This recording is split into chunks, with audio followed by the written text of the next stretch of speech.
მოგესალმებით, ეს არის სათემო რადიო კასპის ხმა და დღევანდელ გადაცემას გავუძღები მე, მაია შაველაშვილი. ჩვენი რადიო კასპის ხმა შეიქმნა პროექტი მისი ხმას ფარგლებში DVB International-ისა და გერმანიის საგარეო საქმეთა სამინისტროს ფინანსური მხარდაჭერით, რომელსაც პარტნიორობას უწევს გერმანიის სათემო რადიო ზეტი და კასპის ზრდასრულთა განათლების ცენტრი. რუბრიკა მათი ხმას ფარგლებში დღევანდელი დღეს თემა იქნება კასპის ზრდასრულთა განათლების ცენტრი და დღევანდელი დღეს თემა იქნება შესაძლებლობები და სრულების ასრულება. კასპის ზრდასრულთა განათლების ცენტრი დიდ შესაძლებლობას იძლევა და მოტივაციას ნებისმიერი ასაკობრივი კატეგორიის მოქალაქეებისათვის შეიძინონ ახალი უნარჩვევები და გაიგონ სიახლეები. ცენტრში დაგეგმილ პროექტთა შორის ერთ-ერთი მოთხოვნადია მათთვის მოწმობის შემსწავლელი თეორიული კურსი, რომელიც ხორციელდება ავტოსკოლარ ბოლასა და კასპის ზრდასრულთა განათლების ცენტრის ურთიერთ თანამშრომლობით და რომელიც წარმატებით ხორციელდება როგორც ონლაინ, ასევე დასწრებით რეჟიმში. სწორედ ამიტომ დღევანდელ გადაცემაში თემაზე სასაუბროდ სტუმრად გვეყოლება ავტოსკოლარ ბოლისა და კასპის ზრდასრულთა განათლების ცენტრის ტრენერი ქალბატონი სოფიო გუდაძე, რომელიც ბენეფიციერებს უზიარებს საკუთარ ცოდნასა და გამოცდილებას. მოგესალმებით, ქალბატონო სოფიო. მოგესალმებით, მადლობა მოწვევისთვის. ავტოსკოლარ ბოლა ფუნქციონირებს 2018 წლიდან დღემდე ქალაქ გორში, დავით გურამიშვილის ქუჩა ნომერ 5 ნომერში არის მისამართი, სადაც ვახორციელებთ მართვის მოწმობის ყველა კატეგორიის თეორიულ და პრაქტიკულ მომზადებას.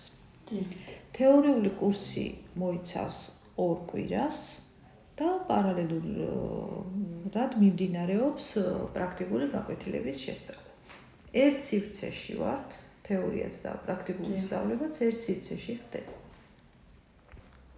ქალბატონო სოფიო, რამდენი ხანია, რაც თანამშრომლობთ კასპის ზრდასრულთა განათლების ცენტრთან და გითხრათ, რამდენი ხნიანია თქვენი კურსი და რა ეტაპებს მოიცავს? ამ წლის სექტემბრის თვიდან თანამშრომლობთ თქვენს ცენტრთან. თეორიული კურსი აქაც არის 2 კვირიანი. ჯერ ახალი დასაწყისი გვაქვს, თუმცა გვყავს უკვე მსმენელები და მოთხოვნა. ქალბატონო სოფიო, კასპის მსმენელებისათვის თეორიული კურსის გარდა თუ არის შესაძლებელი პრაქტიკული კურსის გავლაც და სად არის ამის საშუალება? რა თქმა უნდა, შესაძლებელია ქალაქ გორში, ჩვენს სასწავლო ცენტრის არსებულ მისამართზე. კასპის მსმენელებიც აქ გაივლიან პრაქტიკულ მეცადინეობას. გვაქვს პრაქტიკა მოედანზე შეუძლიათ გაიარონ და პრაქტიკა ქალაქით შესაძლებელია რომ გაიარონ. ძალიან კარგი. ქალბატონო სოფიო, როგორია თქვენი მომავალი გეგმები კასპთან დაკავშირებით და ზრდასრულთა ცენტრთან თანამშრომლობასთან მიმართებაში?